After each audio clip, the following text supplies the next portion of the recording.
আসসালামু আলাইকুম। সবাই কেমন আছেন? আলহামদুলিল্লাহ, আপনারা তো আমি ভালো আছি। তো বিয়াস, অনেকদিন পর একটি ভিডিও নিয়ে আসলাম। ডিসকভার 125-এর মোবিলটা আমরা পরিবর্তন করব।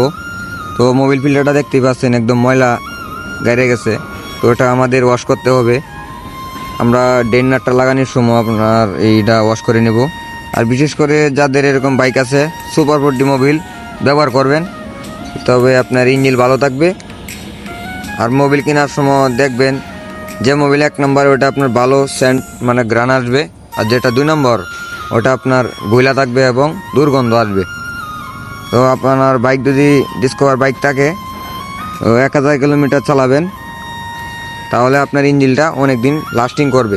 ইঞ্জিনের মানে ক্লাচ পিট পিস্টন অনেক দিন লাস্টিং করবে। তো 3টা মোবিল পরিবর্তন করার পর আপনি মোবিল ফিল্টারটা দেখতে পাচ্ছেন, 3টে নাট মোবিল ফিল্টারটা চেঞ্জ করে নেবেন। আর একটা মোবিলে আপনি 1000 কিলোমিটার চালাবেন।